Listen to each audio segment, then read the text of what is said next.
Hey there, so we just finished our first class and I wanted to go over the exercises with you again. I know that we had a little bit of confusion about which ones were warm, which ones were cool because we were all using different sets and I just wanted to go over it again. So remember, warm colors are going to be more towards the sun, more yellow, orange, those kinds of colors. Cool colors are going to be closer to the blue spectrum. However, there is warm and blue of all three of the primary colors. So we are using, for our purposes here, is the Daniel Smith Watercolor Essentials. If you're not using this set of paint, which is totally fine, you'll see a link in the description for a PDF that has listed some of the more common warm and cool colors in the primaries. So different brands have different names. Just know that. Okay, so for our warm colors, we have Pyrrole Scarlet, Phthalo Blue, and New Gamboge. So what we're going to do is we're going to make a color wheel here. I had printed color wheels like this in class, but we found that the water was activating some of the ink and making our colors look muddy. So I went ahead and just sketched out using some of my water containers and something for later. Still not perfect. Do not care. That's okay. And it doesn't matter which primary color you put in each section. You just want to make sure that you get all three of the primary colors. Now, when you're going to use your color, I just poured these into my palette so they're already nice and moist. But you want to get a nice rich color, but you also do not want it to be super duper duper thick. You want to be able to see the color. All right. So that's swatched out our new gamboge. Now I'm going to leave this in this well. I'm going to go to my Pyrrole Red and start it in the next well. And again, I'm going to just add a little bit of water there to make sure that I have a nice consistency. Obviously, you do not need to stay in the lines. You could make this a really fun kind of expressive experiment if you wanted. Okay, so third color we're using is the phthalo blue, and I'm going to go over here on its own section like this. Okay, make it nice and workable. And here's my phthalo blue.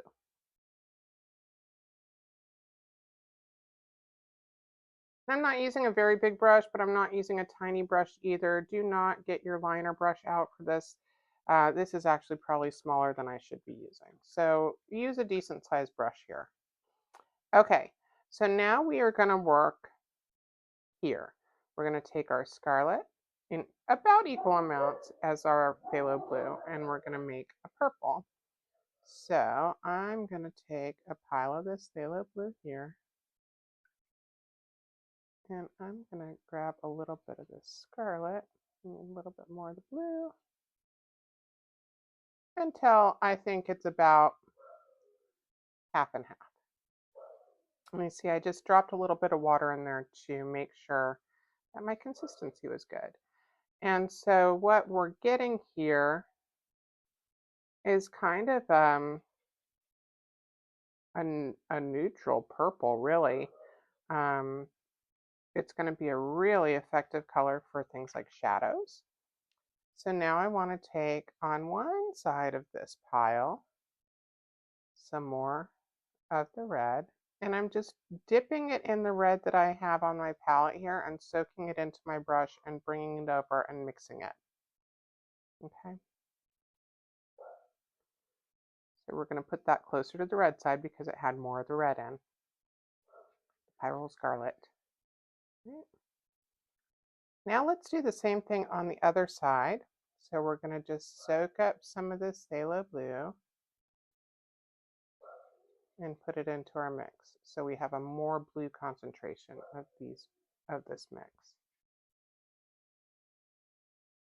And this is getting us really close to a, a gray. It's actually really quite lovely. Okay, next we're going to work in between here. So I've got a little bit of my scarlet still hanging out on my palette right here. So I'm just going to soak up some of the yellow.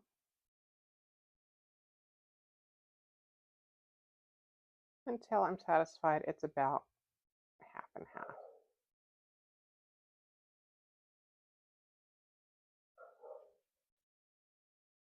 Okay. Now we're going to drop in some more of the red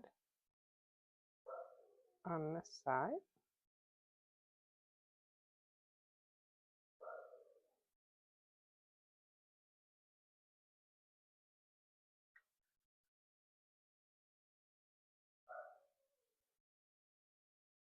And then we're dropping in some more of the yellow on this side.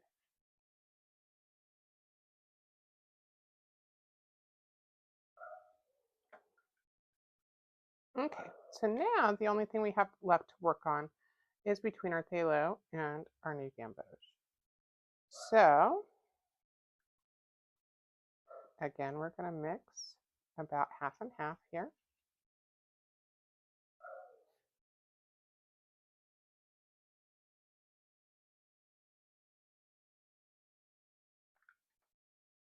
Then we're going to take our new gamboge. We're going to mix some more of this.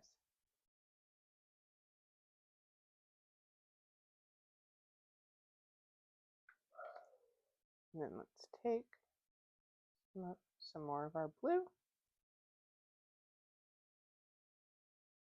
for this side.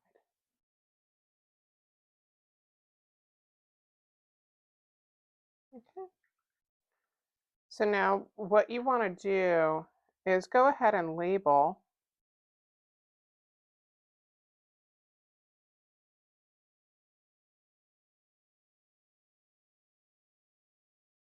I always have to look at how to spell phthalo. It just does not work in my head.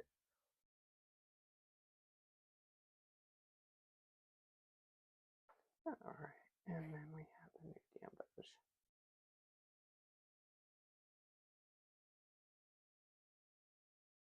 Okay, so this is our worm.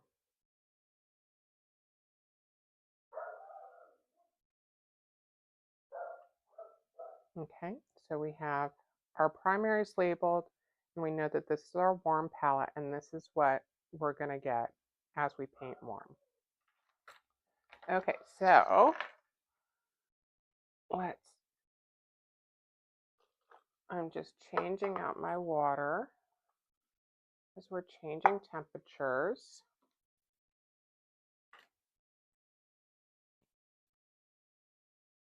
I am just going to clear off some space so that we have plenty of room.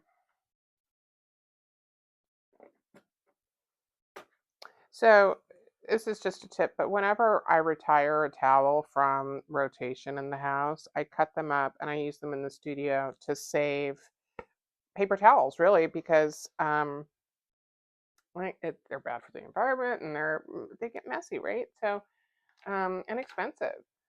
So I go ahead and reuse whatever I have. So now let's talk about the cools in this set. We've got the quinacridone rose, the French ultramarine, and the Hansa yellow light. So I have those in my palette on the other end. So I have this corner is, hopefully you can see that. No, let me move that into the shot. So in this corner I have my warms, and I just flip my palette. So in this corner I have my cools. I need some more ultramarine here. Okay.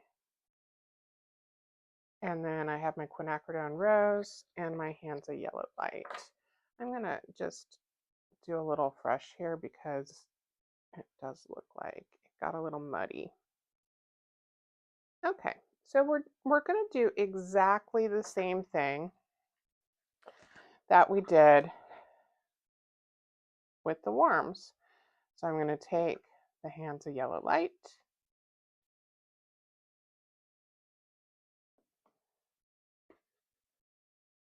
right here,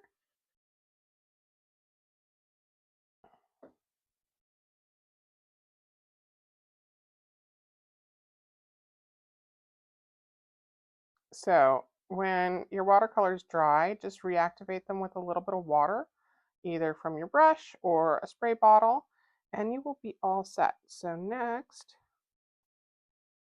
is the quinacridone rose. That's there. And then we have French ultramarine for our blue.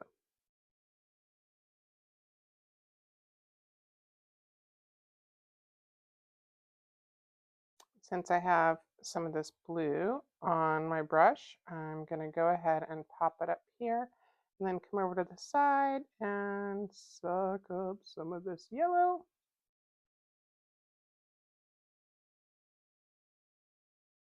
You notice how I dropped my paintbrush, but you notice how I am mixing on my mixing trays and not going back and forth into my clean colors. I think I need basically all of this yellow here. So this is about half and half. And you can see already that we're getting different colors even though we're using primaries.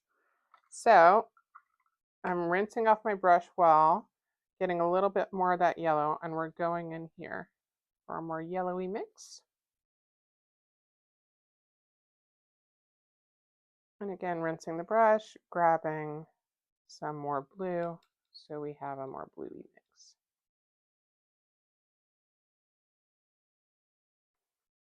Okay, so let's do the same thing, but with our quinacridone rose and our hands of yellow bright. So here's what we've got in the middle.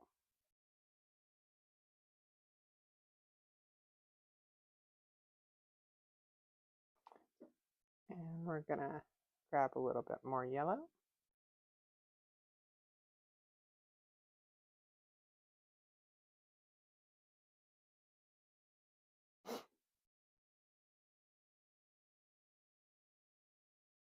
And a little bit more of the scarlet on this side.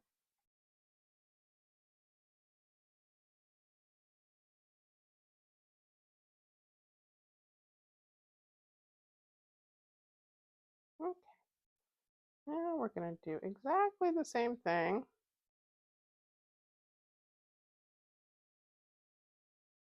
Here, between our quinacridone rose and our French ultramarine.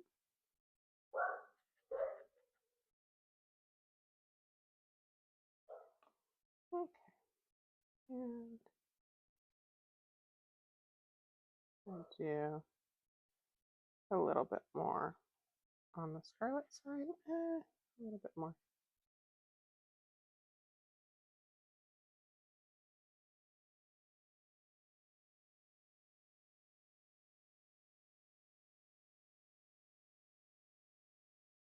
And then we'll take it this side too.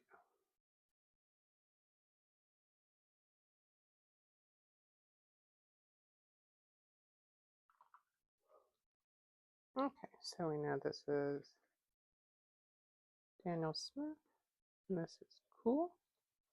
All right, and this is Hansa Yellow Light, and this is Macrodone Rose, and this is French Ultramarine.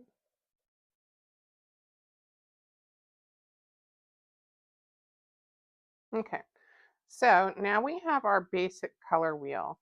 Now let's go ahead and get to the next step where we do the same thing, but we mix for neutrals as well.